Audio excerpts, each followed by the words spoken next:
Good evening friends, मैं अर्जुन कुशवाहा आपके channel संकल्प क्लासेज पर आप सभी लोग का स्वागत करता हूं।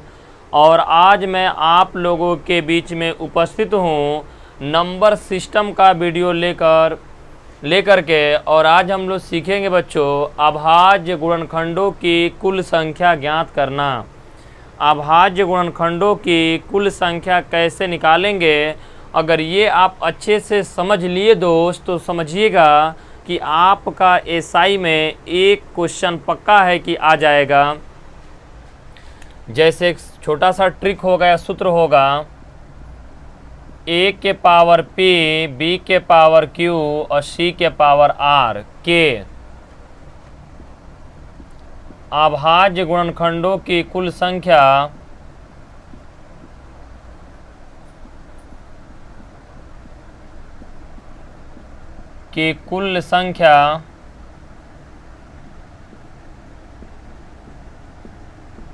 बच्चों होगा क्या? अभाज्य गुणनखंडों की कुल संख्या, इसका मतलब किसी भी संख्या का पावर p होगा, इसका मतलब ए p बार आया है।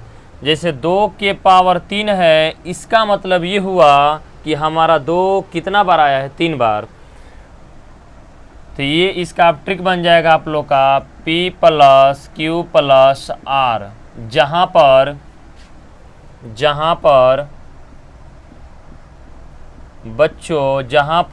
ए बी सी अभाज्य संख्या हैं।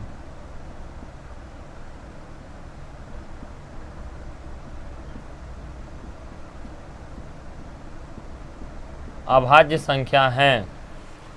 देखिए, कभी भी निकालना होगा अभाज्य गुणनखंडों की कुल संख्या, तो पहला आपका दिमाग क्या काम करेगा? सबसे पहले आप किसके बारे में सोचेंगे? देखेंगे कि इसका बेस जो है, आधार जो है, एक अभाज्य संख्या है कि नहीं। जैसे मैं मान लीजिए मैं एक क्वेश्चन उठाता हूं आप लोगों के लिए बच्चों, 2 के पावर 10, 3 के पावर 15 और 5 के पावर 19 और 7 के पावर 15 में कुल अभाज्य गुणनखंडों की संख्या, कुल अभाज्य गुणनखंडों की संख्या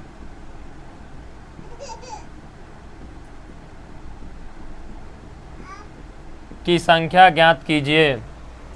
तो सबसे पहले आप लोग ये देखेंगे कि इनका बेस एक अभाज्य संख्या है कि नहीं। तो 2 भी अभाज्य संख्या है, 3 भी अभाज्य संख्या है, 5 भी अभाज्य संख्या है और 7 भी अभाज्य संख्या है। तो अभी आपको सूत्र बताए हैं p plus Q plus R. तो यहाँ से जो टोटल बन जाएगा 10 प्लस, माने इसमें 2 का पावर 10, माने 2 अभाज्य संख्या 10 बार आया है और कुल पूछा गया है। 3 के पावर 15 मतलब 3 15 बार आया है। अब 5 भी अभाज्य संख्या है, 19 बार आया है। अब प्लस ये आपका हो गया 15 बार आया है। कैसे लगा? देखिए 15 15 30 और 10 40 और 40 प्लस के कितना 19। तो ये आपका हो जाएगा 59।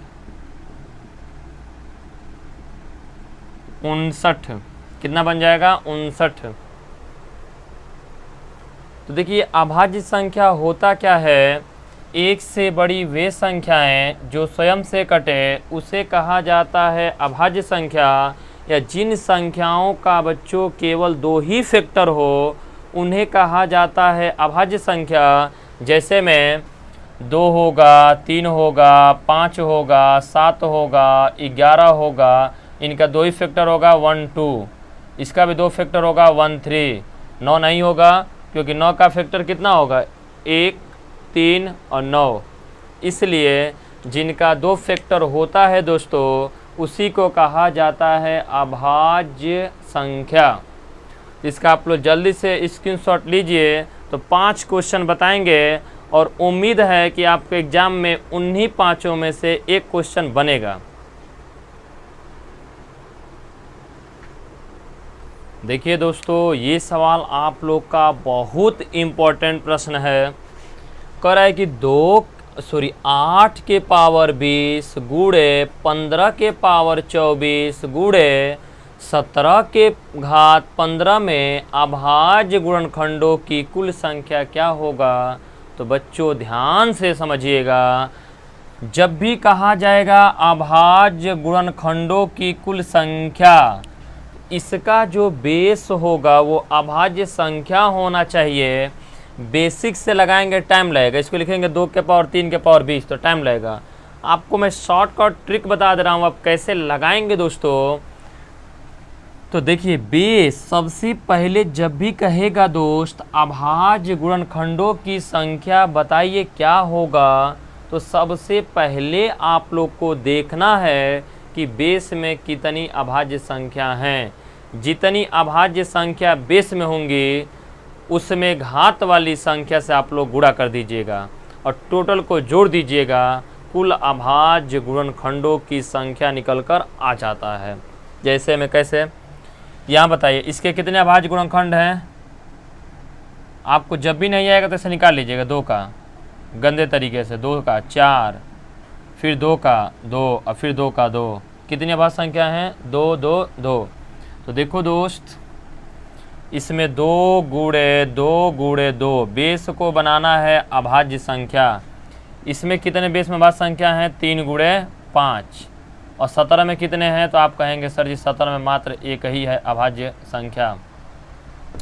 तो करेंगे क्या, जितना बेस में अभाज्य संख्या होगा, जितना बेस में अभाज्य संख्या होगा घात का उतना गुना किया जाता है। तो अगर यहाँ पर कुल अभाज्य संख्या,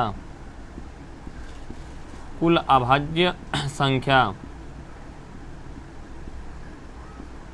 तो देखो दोस्त बेस में कितने हैं, 3, तो 3 गुना के 20।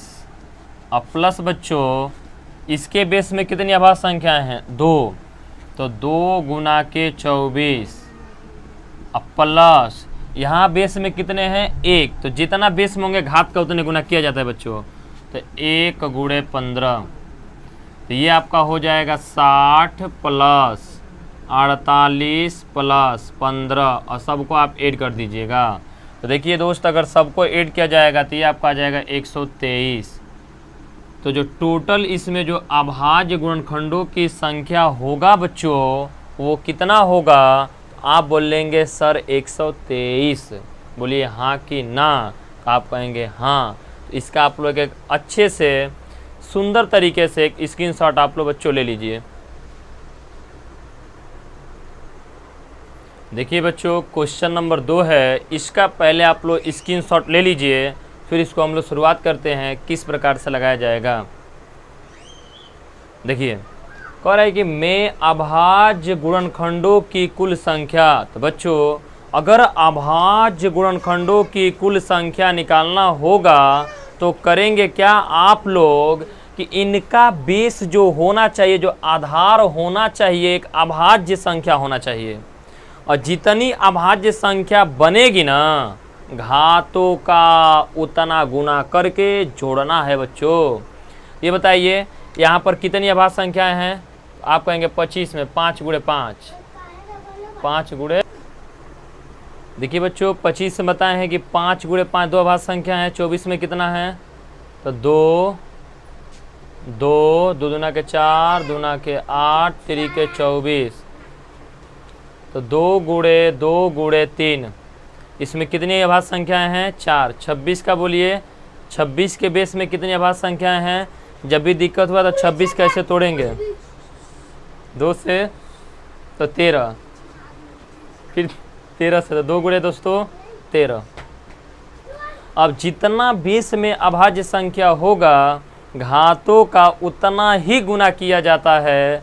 यहाँ बेस में कितने हैं, 2, तो टोटल जो अभाज्य संख्या होंगे, टोटल अभाज्य संख्या, टोटल अभाज्य संख्या बच्चों कितने हैं बेस में, तो बोलेंगे सर 2, और 2 गुणे कितना, घात का कितना गुना, 10 गुना, अब प्लस यहाँ बेस में कितने हैं, 4, तो 4 का कितना गुना, 20 गुना, अब प्लस यहाँ कितने, 2 का कितना गुना, ये आपका हो जाएगा 25 गुना। ये बच्चों हो जाएगा आप लोग का 20 प्लस 80 और प्लस के 50। तो टोटल जो अभाज्य गुणनखंडों की संख्या बन जाएगा वो बोलिए कितना, 150। तो जो टोटल अभाज्य गुणनखंडों की संख्या होगी दोस्तों 150, ये ऑप्शन आपका क्या है, सही है। तो एक अच्छा से आप लोग स्क्रीनशॉट ले लीजिए।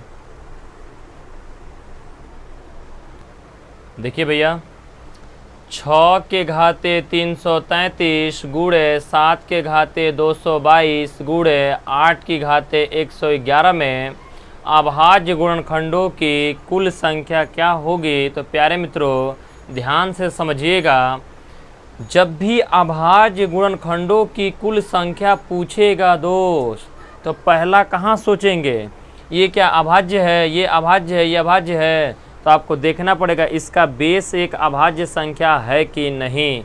जब बेस एक अभाज्य संख्या नहीं होगा तो बेस को अभाज्य में फैक्टराइजेशन किया जाएगा, फैक्टर किया जाएगा, और जितने फैक्टर होंगे घात का उतने गुना किया जाएगा बच्चों। तो इसका हो जाएगा 2 गुणे 3। दोनों अभाज्य संख्या हैं। 7 में केवल 7 ही अभाज्य संख्या है, 7 ही अभाज्य संख्या माने केवल एक अभाज्य संख्या है। और 8 की बच्चों बात किया जाए, 8 में कितनी अभाज्य संख्या होंगी, तो 2 गुणे 2। तो टोटल जो अभाज्य संख्या होंगी, टोटल अभाज्य संख्या कितने बेस में, 2। तो जितना बेस में होंगे घात का उतना गुना, तो 2 गुणे 333 प्लस यहाँ कितने 1 गुणे 222 और प्लस यहाँ कितने दोस्त 3, बेस में 3 गुणा 111। तो बच्चों ये कितना हो जाएगा 666, मतलब 666 प्लस 222 प्लस 333। तो दोस्तों करेंगे क्या, इसको सबको जोड़ दीजिएगा। तो जोड़ने के बाद जो आप लोग का आंसर बन जाएगा 1221। गलत होगा तो कमेंट करके ज़रूर बताइएगा। तो जो इसका आंसर होगा बच्चों 1221, इसका भी आप लोग अच्छे से स्क्रीनशॉट ले लीजिए, फिर हम लोग आगे बढ़ते हैं। आइए बच्चों क्वेश्चन नंबर 4 की तरफ आगे बढ़ते हैं। इसमें अभाज्य गुणनखंडों की संख्या क्या होगा। तो जब भी पूछेगा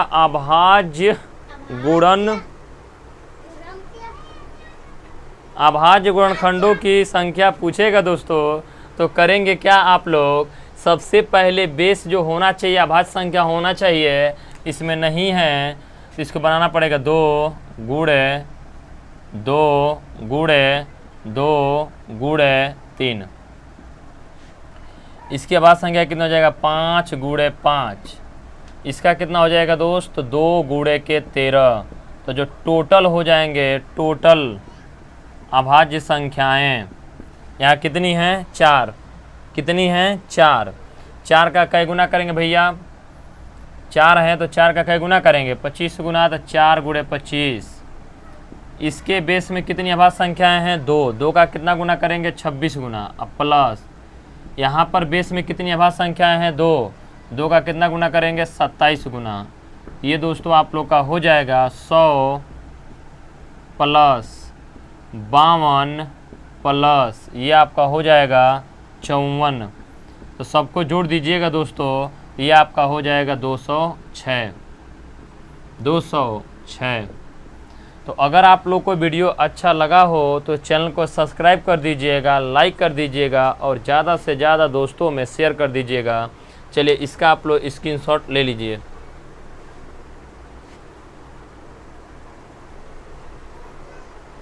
देखिए दोस्तों क्वेश्चन नंबर 5, क्वेश्चन नंबर 6 में भी यही आपको निकालना है और क्वेश्चन नंबर 7 में भी आप लोग को यही निकालना है। तो अगर आप लोग को वीडियो समझ में आया हो, दोस्तों, तो इसका आप लोग स्क्रीनशॉट ले लीजिए और ये आप लोग कमेंट बॉक्स में हमें बताइएगा। तो आज के लिए दोस्तों इतना ही। आप सभी को आज के लिए नमस्कार। फिर मिलेंगे कल एक नया औसत कॉन्सेप्ट के साथ।